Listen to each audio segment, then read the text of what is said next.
네, 안녕하세요. 민주노총 전략조직실에서 일하고 있는 최정호 실장입니다. 오늘은 민주노총 전략조직사업 개요 강의인데요. 여러분들과 함께 민주노총 창립 이후에 주목할 만한 조직 확대 시기를 짚어봤으면 좋겠습니다. 두 번째는 2017년 촉불항쟁이라고 들어보셨죠?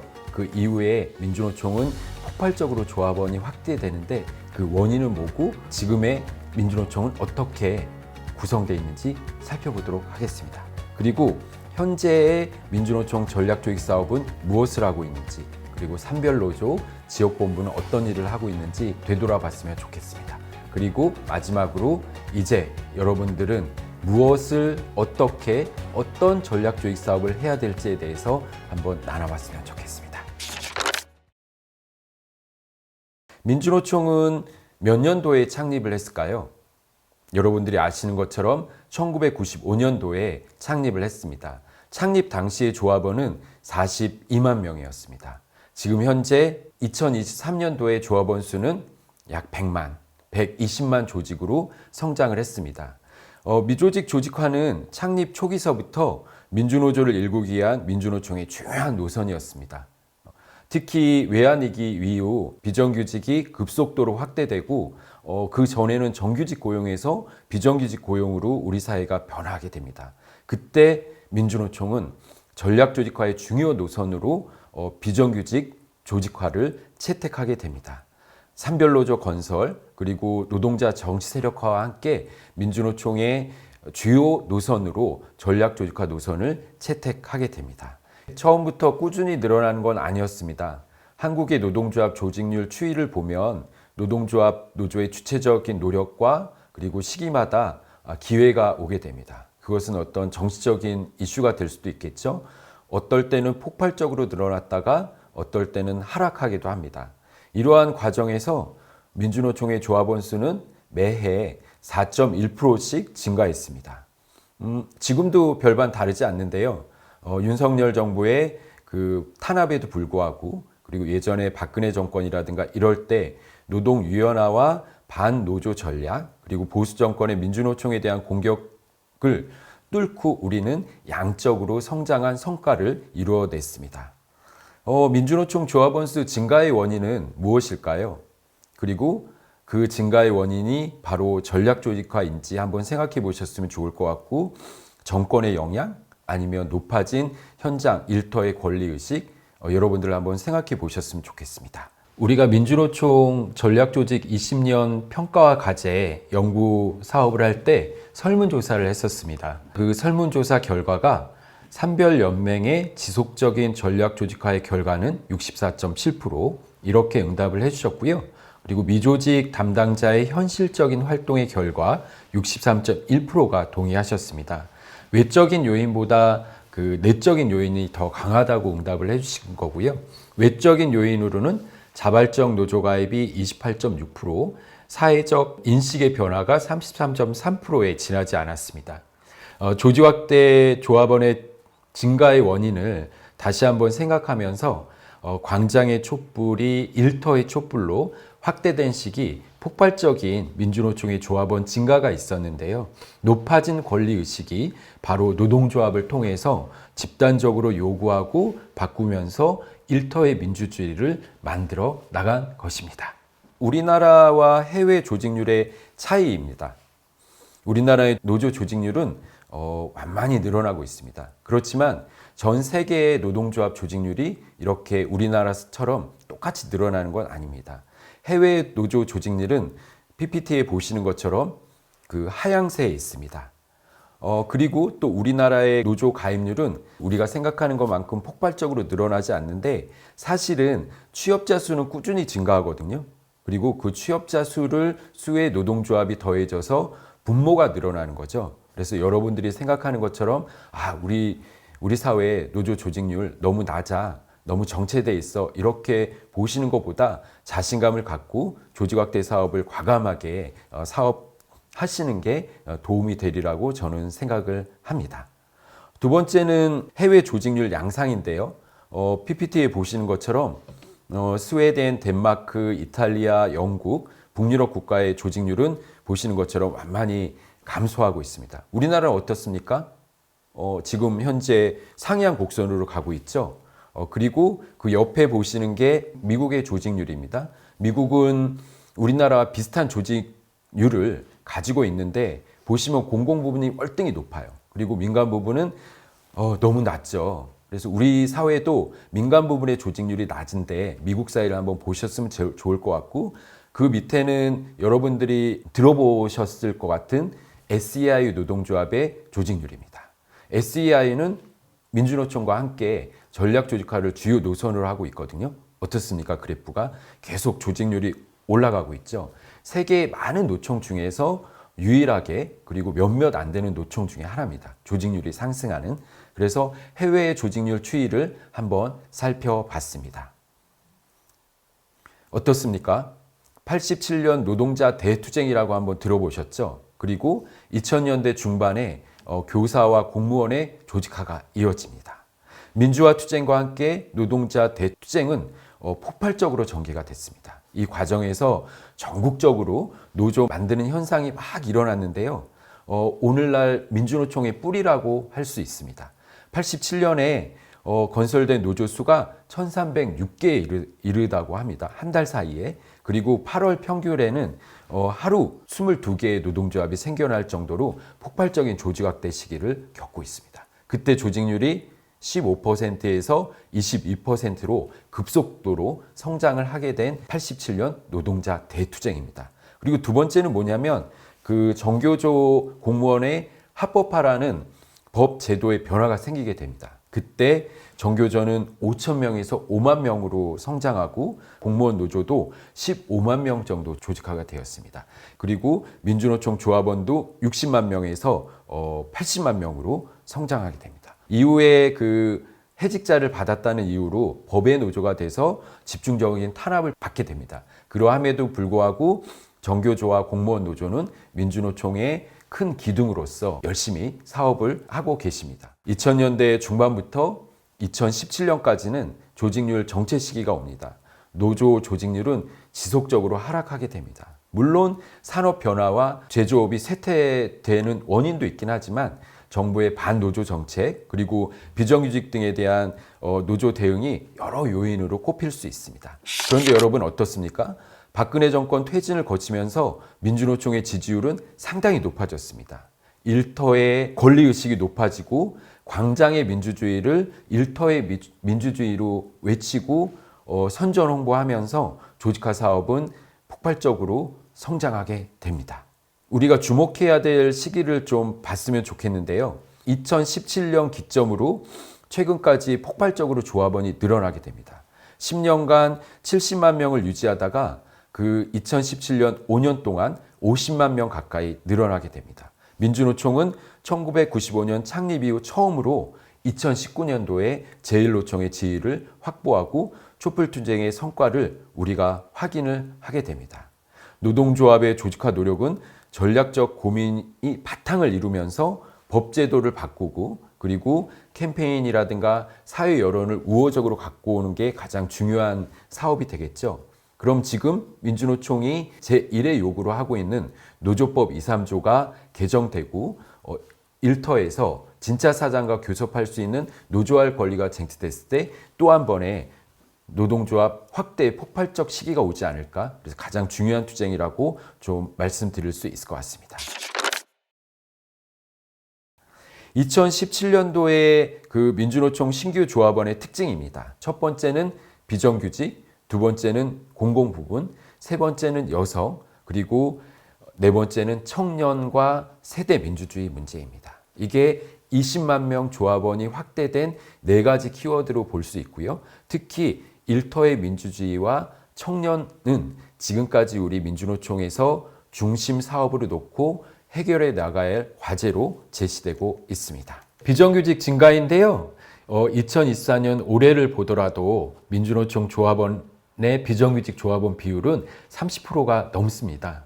정확하게 2021년에 31.7%에 달하고 있고요. 2017년 공공부문 정규직 전환에 따라서 정규직으로 전환된 노동자분들이, 비정규직분들이 노동조합에 가입을 한 것이죠.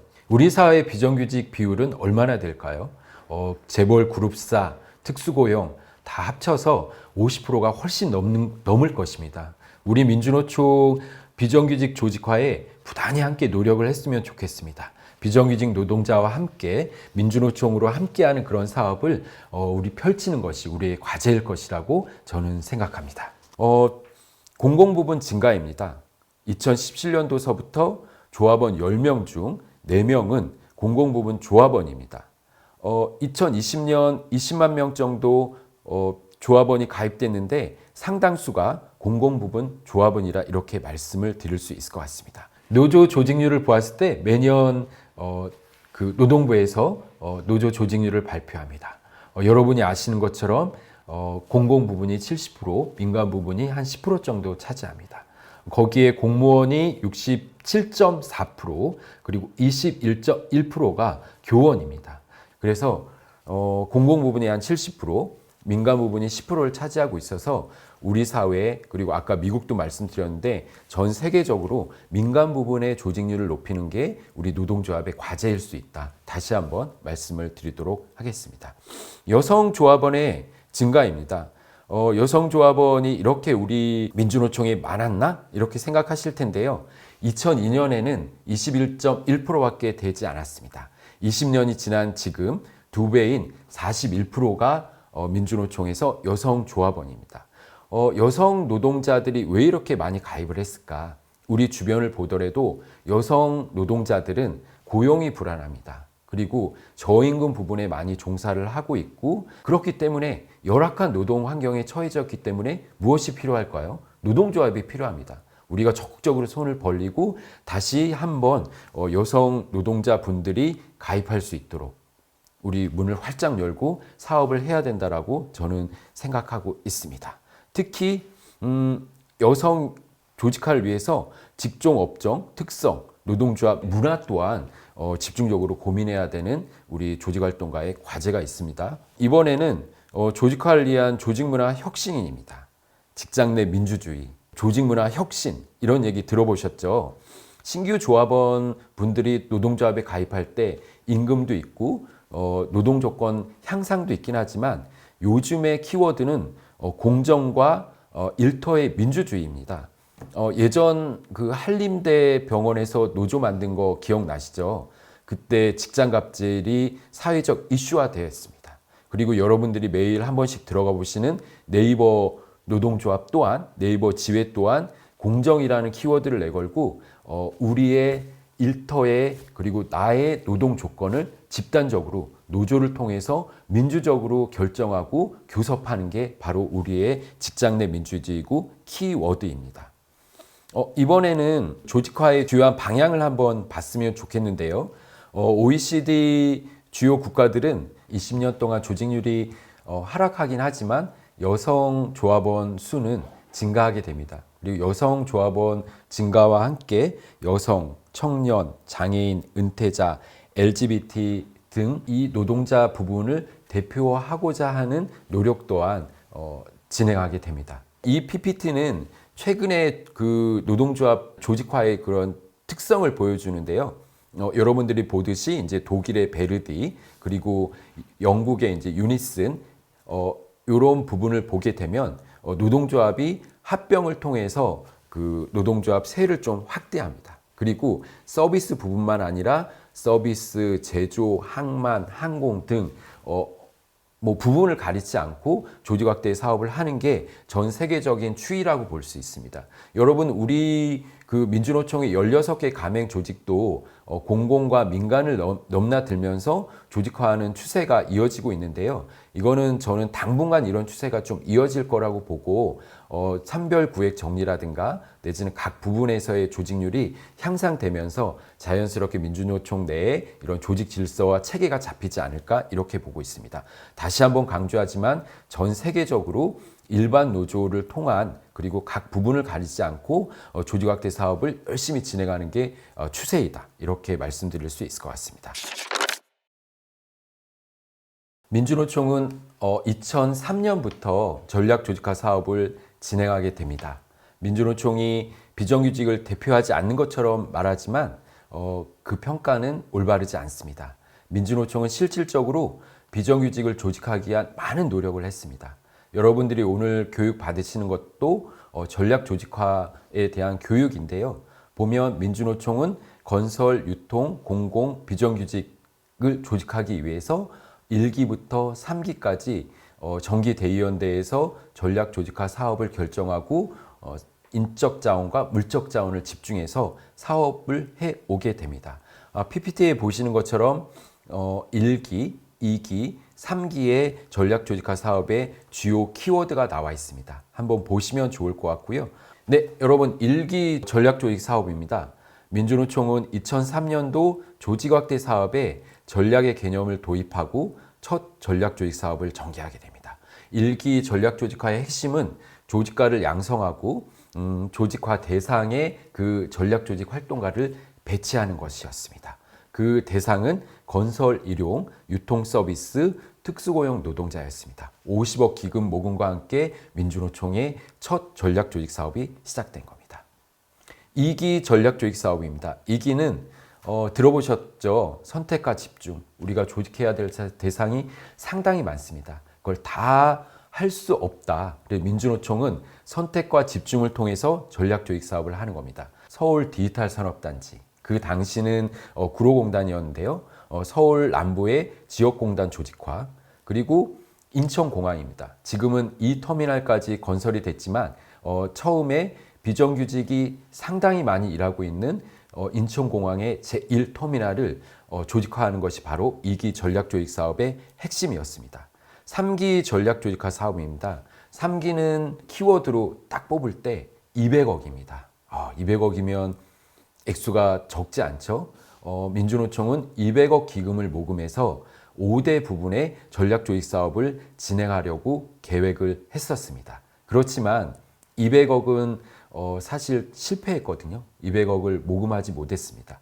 치열한 논쟁과 논의를 통해서 민주노총은 드디어 조합원 1인당 50원의 기금을 거출하는 방식으로 전략조직 기금을 조성하고 2017년부터 전략조직 기금을 차곡차곡 모으고 쌓아서 지금의 2024년까지 전략조직 사업을 진행하고 있다고 볼 수 있습니다. 그때 핵심은 민주노총이 해야 될 일은 기반을 잘 구축하는 거다. 그래서 상담사업, 정책연구사업, 교육사업, 그리고 캠페인 사업, 그리고 그 가맹과 지역본부의 전략조직 사업을 잘 지원하는 게 핵심적으로 제시된 3기 전략조직 사업이었습니다.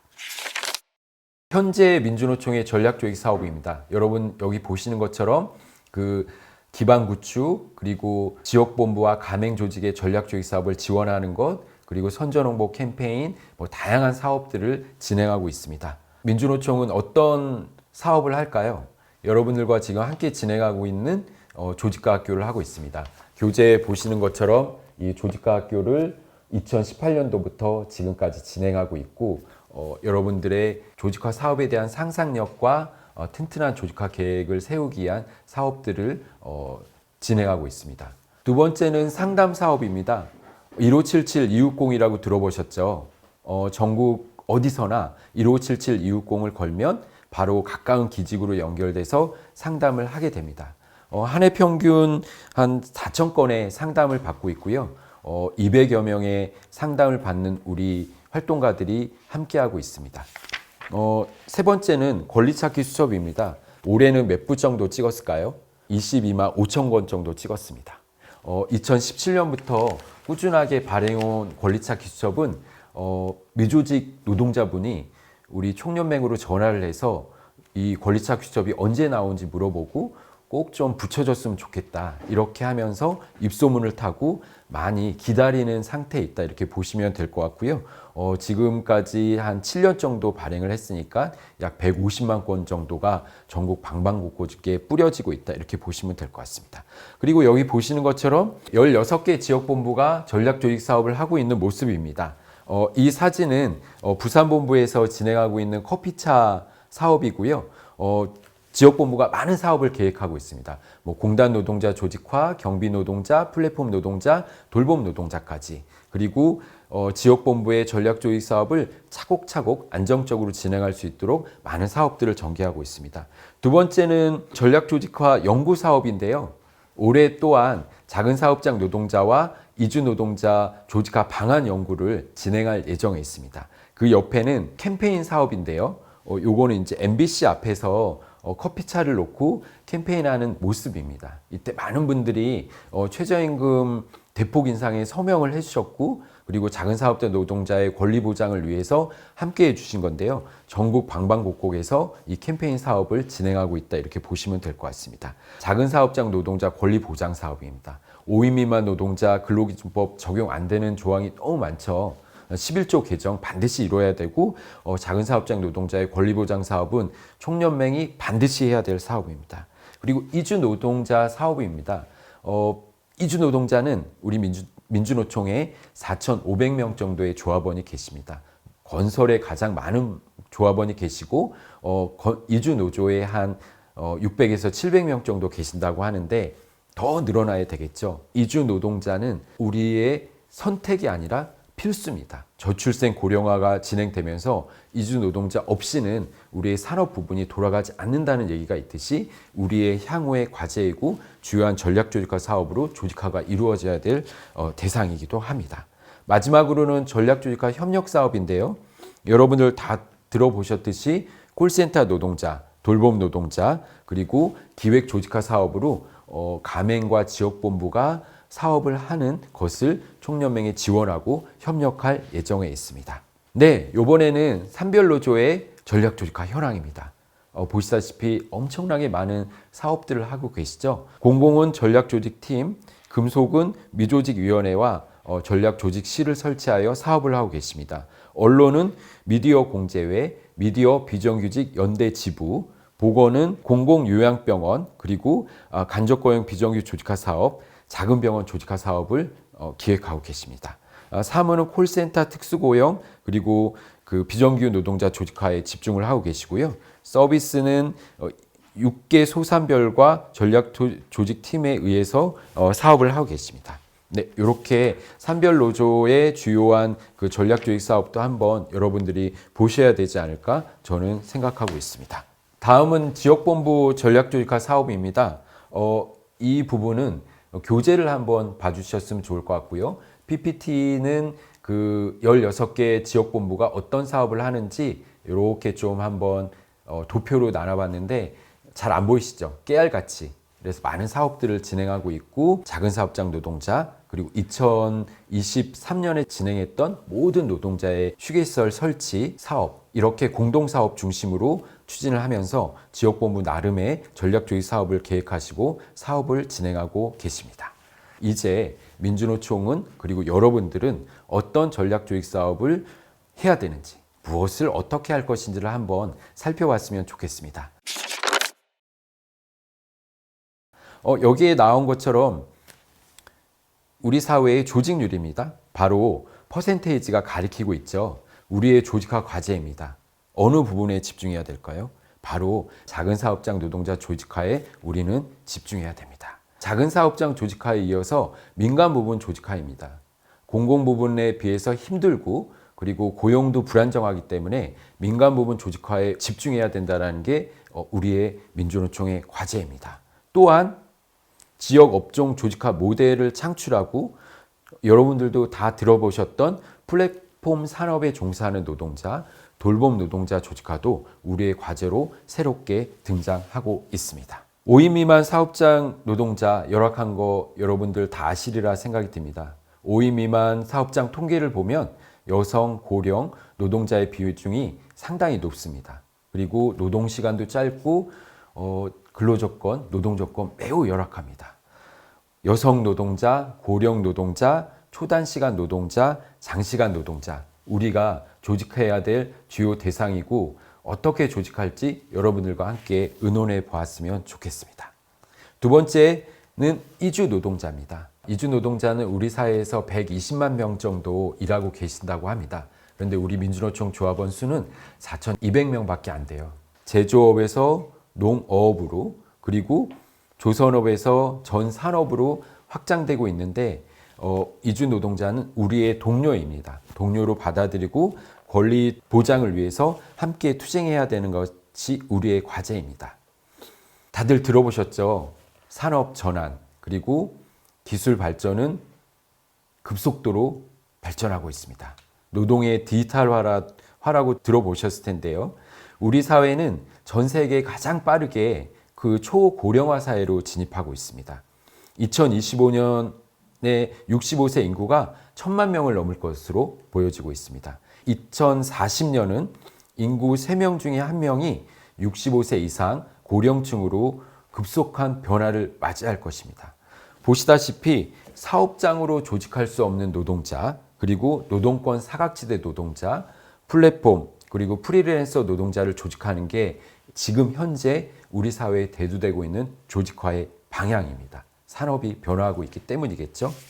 그래서 우리는 이렇게 조직을 하려고 합니다. 우리가 어느 부분에 집중을 해야 되는가 말이죠. 전략조직화 사업을 진행해 온 지 20년이 경과하고 있습니다. 양적, 질적으로 성장해 오면서 민주노총은 조직률이 낮은 민간 사업장 노동자에 집중해야 됩니다. 그리고 사업장으로 노동조합을 할 수 없는 노동자를 조직하기 위해서 우리의 자원과 힘을 집중해야 됩니다. 100명 중에 14명이 노조에 가입해 있습니다. 그리고 사업장 규모가 작거나 노동자로 인정받지 못해서 고용이 불안정하거나 저임금인 노동자가 99%에 이르고 있습니다. 그래서 우리는 이렇게 하려고 합니다. 주요 방향 보시죠.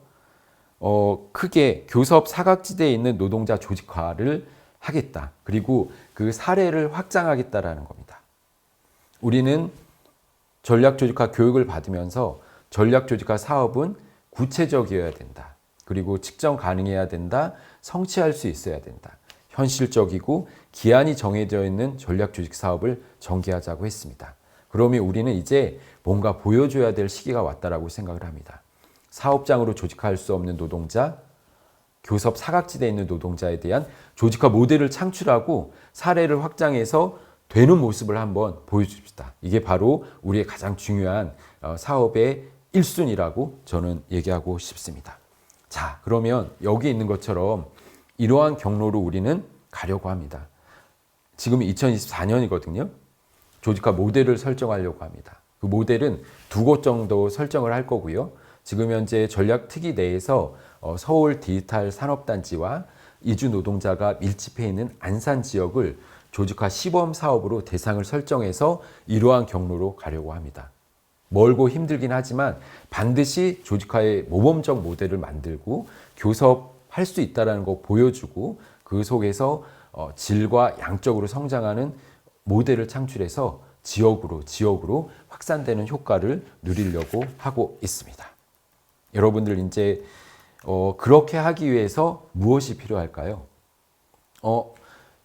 미조직 노동자가 원하는 개선 사안이 있습니다.